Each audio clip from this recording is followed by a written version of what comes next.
Tem um momento que quase ninguém fala, mas quase todo mundo já viveu. O momento em que você larga tudo, para de orar, para de tentar, para de acreditar que adianta. Não é uma decisão racional, é um esgotamento.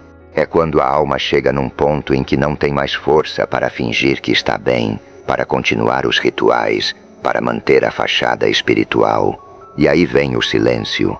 Um silêncio diferente, não de busca, mas de rendição. Você já esteve nesse lugar?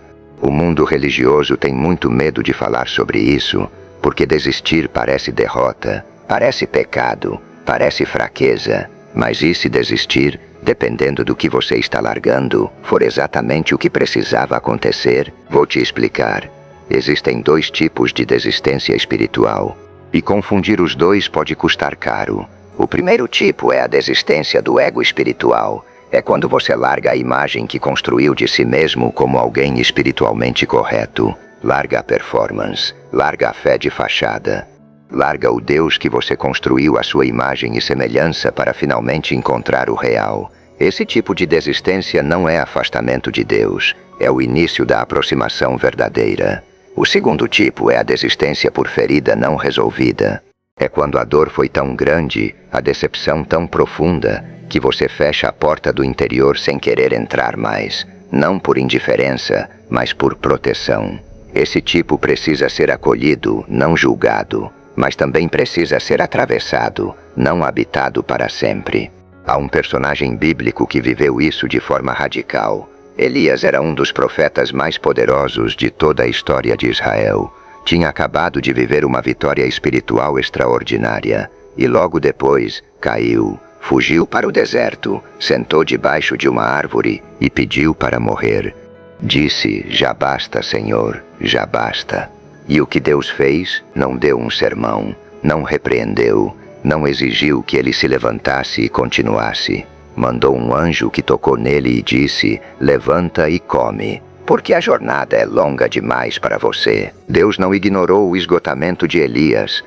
Ele o alimentou, deixou ele dormir, cuidou do corpo antes de falar com a alma. O que isso nos diz sobre o que acontece espiritualmente quando desistimos? Que às vezes o que parece abandono é descanso forçado. Que às vezes a alma precisa chegar ao fundo para descobrir que o fundo tem chão.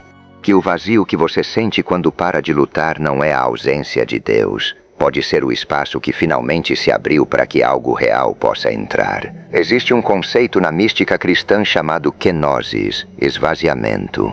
A ideia é que antes de ser preenchido pelo sagrado, o ser humano precisa ser esvaziado de si mesmo, de seus projetos, de suas certezas, de suas construções internas sobre quem Deus é e como ele deveria agir. O esvaziamento dói, parece morte, mas é o movimento necessário antes da transformação mais profunda. O casulo não é confortável, é escuro, apertado, sem forma reconhecível. Mas é lá que a borboleta acontece. Então, se você está nesse lugar agora, se você desistiu ou está pensando em desistir, eu quero te dizer algumas coisas com cuidado. Primeiro, o que você está sentindo é válido. Esgotamento espiritual é real, não é fraqueza de caráter.